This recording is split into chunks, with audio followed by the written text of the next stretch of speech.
हर कोई कहता है कि अगर आपको किसी भी सब्जेक्ट के लिए फुली प्रिपेयर करना है, तो उसको एनसीईआरटी से पढ़ना बहुत ज़रूरी है।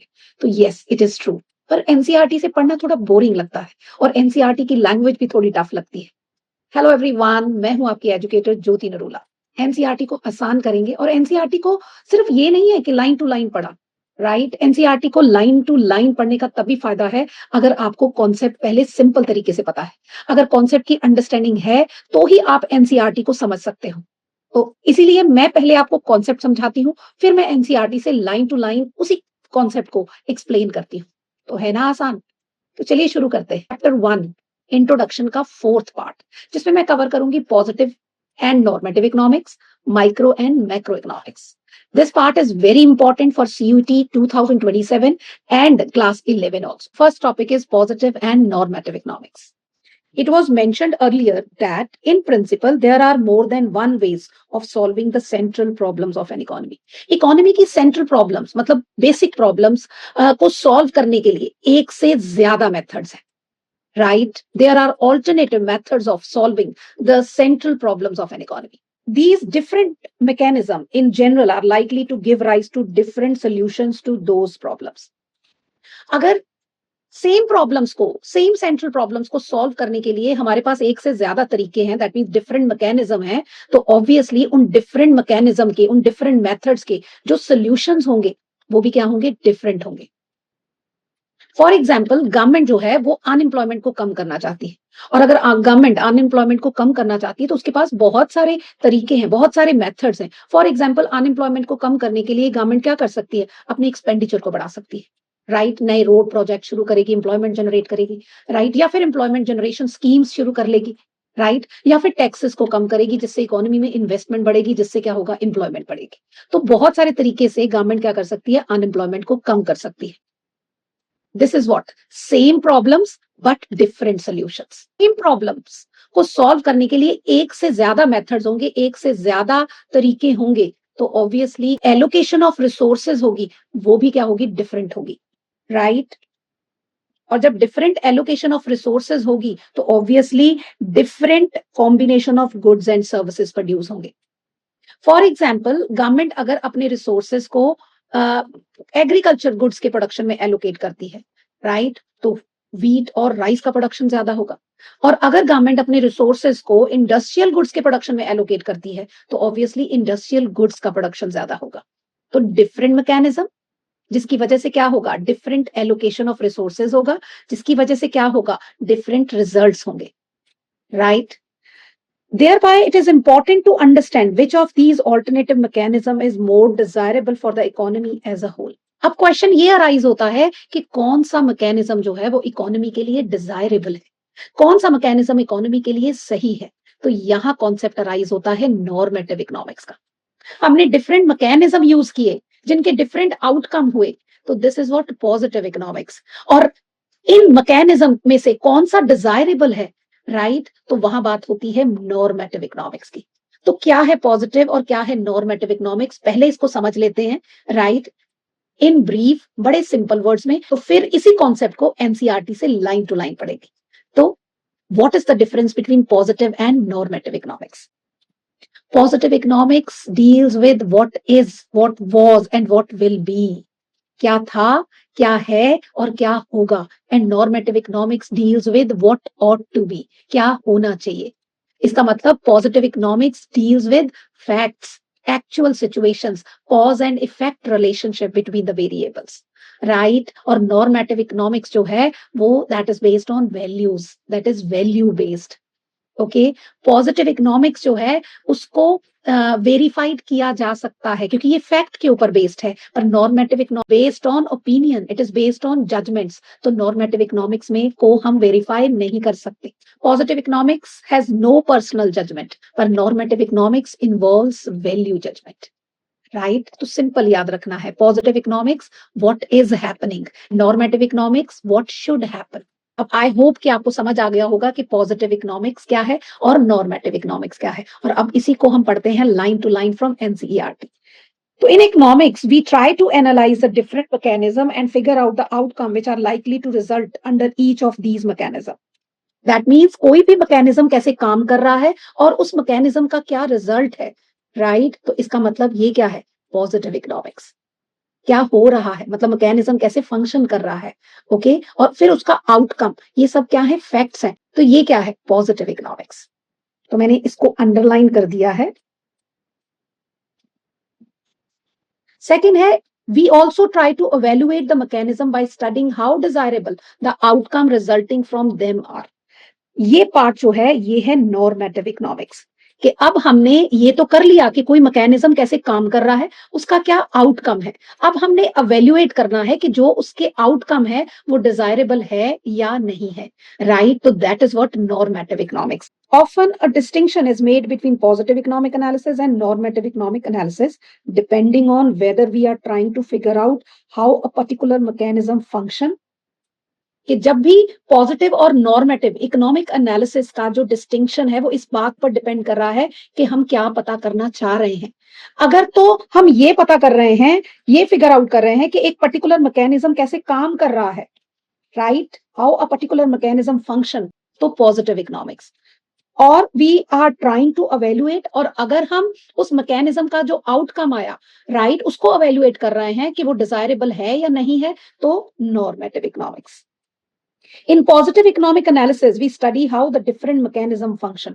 पॉजिटिव इकोनॉमिक्स में, जैसे कि मैंने आपको पहले ही बता दिया कि पॉजिटिव इकोनॉमिक्स में हम क्या एनालाइज करते हैं कि डिफरेंट मैकेनिज्म कैसे काम कर रहे हैं, कैसे फंक्शन कर रहे हैं। और नॉर्मेटिव इकोनॉमिक्स में we try to understand whether these mechanism are desirable और नॉट, राइट? और नॉर्मेटिव इकोनॉमिक्स में what we try to analyse कि वो जो मैकेनिज्म हमने यूज किया, उसका जो आउटकम है, उसका जो इफेक्ट है, उसका जो रिजल्ट है, वो डिजायरेबल है या नहीं, तो normative economics. However, this distinction between positive and normative economic analysis is not a very sharp one.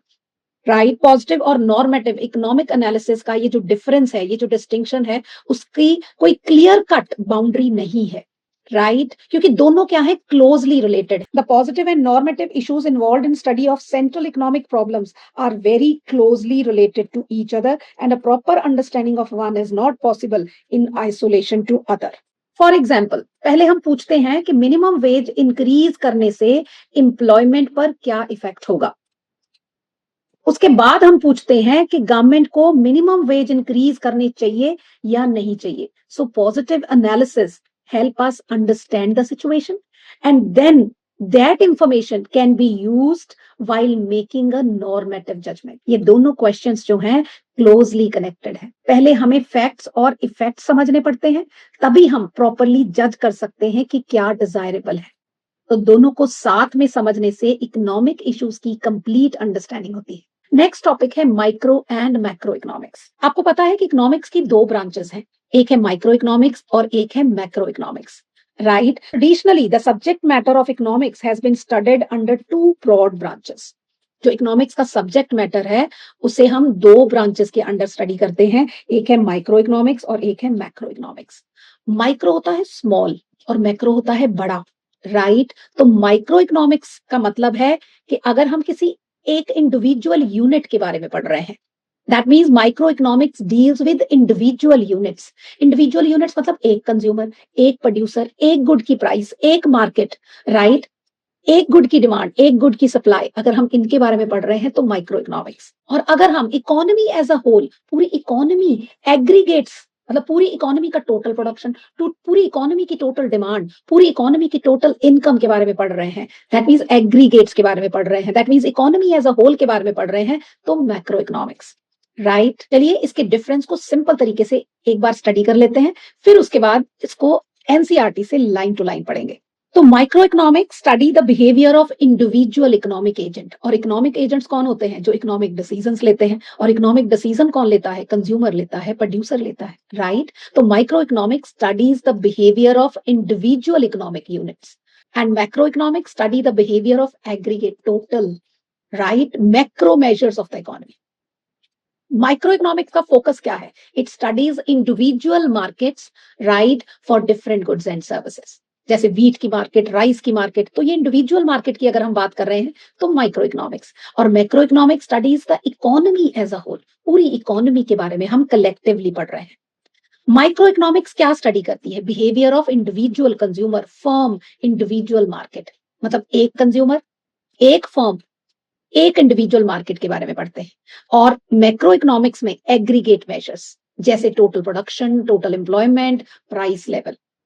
Micro economics में जो है that studies the determination of price of an individual good और सर्विस। जैसे कि मैं बता चुकी हूं कि माइक्रो इकोनॉमिक्स में हम पढ़ते हैं एक गुड की प्राइस कैसे डिटरमाइन होती है, राइट। और इसीलिए माइक्रो इकोनॉमिक्स को थियोरी ऑफ प्राइस डिटर्मिनेशन भी बोलते हैं। और मैक्रो इकोनॉमिक्स में हम जनरल प्राइस लेवल के बारे में पढ़ते हैं, मतलब किसी एक गुड की प्राइस नहीं, सारी गुड्स की प्राइस के बारे में पढ़ते हैं।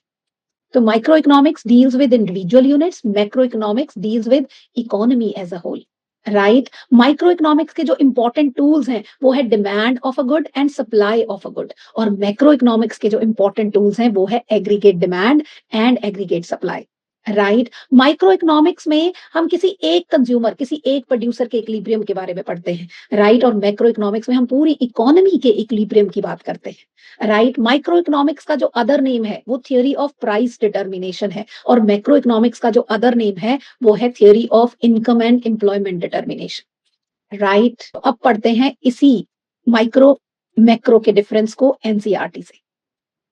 So in microeconomics, we study the behavior of individual economic agents in the market for different goods and services and try to figure out how price and quantities of goods and services are determined through.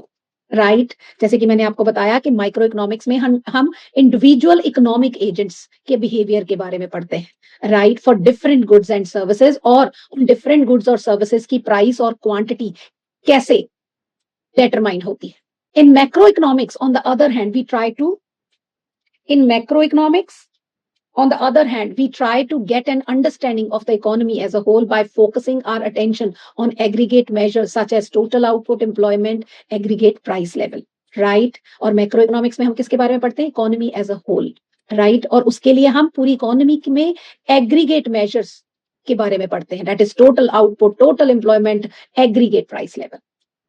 Here we are interested in finding out how the level of these aggregate measures are determined and how the level of these aggregate measures change over time. Right, यहाँ पर हम ये भी find out करते हैं कि ये जो एग्रीगेट मेजर्स है, दैट मींस टोटल आउटपुट, मतलब जीडीपी जिसे हम कह सकते हैं, टोटल एम्प्लॉयमेंट, ठीक है, पूरी इकोनॉमी की नेशनल इनकम, राइट, ये जो एग्रीगेट मेजर्स हैं ये कैसे डिटरमाइन होते हैं और ये ओवर टाइम कैसे चेंज होते हैं, ये भी हम मैक्रो इकोनॉमिक्स में पढ़ते हैं। Some of the important questions that are studied in macroeconomics are as follows. Macroeconomics में हम क्या क्या पढ़ते हैं? Number one, what is the level of total output in the economy? Right, मतलब जीडीपी कितना है। How is total output determined, ये जो टोटल आउटपुट है ये डिटरमाइन कैसे होती है। How does the total output grow over time, ये जो टोटल आउटपुट बढ़ती है, ग्रोथ होती है ओवर टाइम, राइट, वो कैसे होती है। Are the resources of the economy, for example labour fully employed, या इकोनॉमी में जितने वर्कर्स हैं वो सारे काम पर लगे हुए हैं, फुल एम्प्लॉयमेंट है या नहीं है। How what are the reason behind the unemployment of resources, अगर इकोनॉमी में अनएम्प्लॉयमेंट है तो क्या कारण है उनके पीछे। Why do price rise, price level rise क्यों होता है। तो thus instead of studying the different markets as is done in microeconomics, के माइक्रोइकोनॉमिक्स में हम किसी एक गुड की मार्केट के बारे में पढ़ते हैं, राइट, जैसे wheat market, rice market. In macro economics we try to understand the behaviour of aggregate, right, कि ये जो टोटल है, टोटल आउटपुट है, टोटल एम्प्लॉयमेंट है, उनके बिहेवियर के बारे में, और macro measures of the performance of the economy के बारे में पढ़ते हैं। अगर हम एक गुड की प्राइस की बात कर रहे हैं तो माइक्रो इकोनॉमिक्स, अगर हम जनरल प्राइस लेवल की बात कर रहे हैं तो मैक्रो इकोनॉमिक्स, अगर हम एक पर्सन की इनकम की बात कर रहे हैं तो माइक्रो इकोनॉमिक्स, अगर हम नेशनल इनकम की बात कर रहे हैं तो मैक्रो इकोनॉमिक्स। तो ऐसे क्वेश्चंस आपसे पूछे जा सकते हैं, राइट। तो ये था last topic of first chapter, introduction of micro economics. इसके बाद जो नेक्स्ट वीडियो मैं आपके लिए लेकर आऊंगी वो है PYQs ऑफ दिस चैप्टर, जो कि CUT में पूछे गए हैं। आई होप आपको ये टॉपिक क्लियर हुए होंगे, but don't forget to like, share and subscribe my channel. Thank you so much.